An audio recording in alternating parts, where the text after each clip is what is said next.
Hey everyone, Chris here. I hope you had a great weekend. So today is the 15th of January 2018, and I'd like to give you an analysis on several instruments. First off, let's take a look at the AUDUSD. As you can see, I left all the lines on the chart. Since our AUDUSD trading idea to buy, the currency pair increased by close to 400 pips. As I mentioned in the older video, I would have liked to take on my second position in the 0.7750 region, which hasn't provided a good entry so far. The rate is pretty overbought.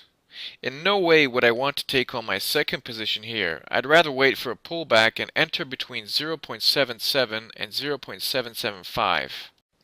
Second, let's look at NZDUSD. This pair is also off to the races as expected, and like I had mentioned. Here, however, the position is worth managing and taking the risk off of it, as well as pulling the stop loss into the positive, or even closing a part of the position and realizing the profit. Similar to the AUDUSD, a small correction can be expected. Next up is the very popular EURUSD. As we can see, the euro is on a 3-year peak compared to the dollar. In the meantime, the Fed has raised interest in December. I think many had not expected that the euro would be this strong despite a raise in interest. As I had mentioned many times, the rate goes in the direction where it causes pain for many, and the euro interest raise is near. Interest policy will be tightened, it's just a matter of time. Of course, the train has already left in this case, and entry is not optimal at this point. I would by all means wait it out and not take on a long position here. I'd rather look at another currency pair that the euro has a stronger entry against, and this would be the EURNZD.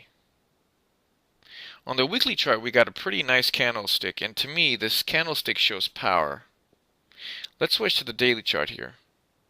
We can see that the price is fluctuating upward nicely since February last year, and we can even draw a trend line on this movement, like so. Just a sec. It's not the prettiest, in other words, not textbook-like because of this spike right here, but I'm not too concerned with it. I think this whole technical analysis thing is just pretty much over-mystified BS, but I'll talk about this later because it would take hours. So anyhow, based on the economic processes, the euro may gain even more power. It may be good against NZD because NZD is already overbought.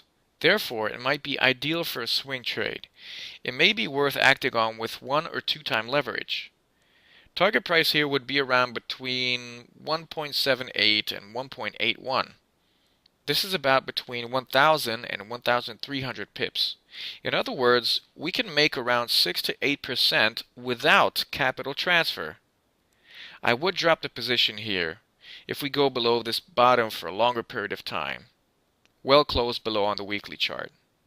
Below 1.6050 by all means. Another interesting currency pair is the GBP Swiss franc. Looking at the daily chart, the frequent pattern jumps out at me. It's fluctuating upward nicely.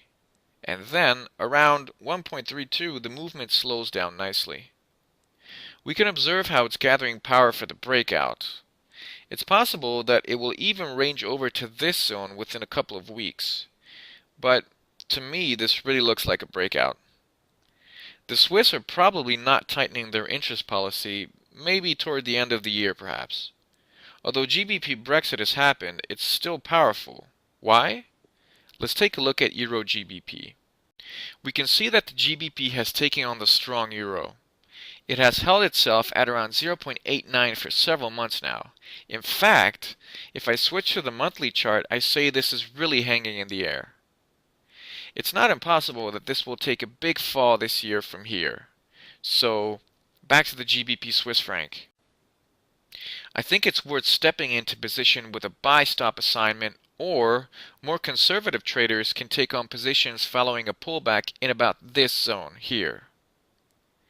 Below 1.29, our breakout idea would become pointless, so we would close the position there. Defining a target price in case of a breakout is pretty difficult. We should adjust to the movement and not too aggressively, but we have to draw the stop loss higher and higher. I would wait for the movement to reach at least around between 1.36 and 1.37. And lastly, sugar. Sugar has been really transparent, as I've said in last week's video too, here. It wasn't worth buying at 15 USD, and it fell nicely. This is already a long entry for me at $14. With leverage, below 12.50, I would admit the trade not having gone my way. Without leverage, below $10. Target price, as I had mentioned, could be between $19 and $20 in the first round. In other words, this trading idea may bring us close to 50% yield. I hope you liked the video. If you have any questions, just send me a message on LiveDayTrade.com. Thanks a lot for tuning in. Hope to see you soon. Take care. Bye-bye.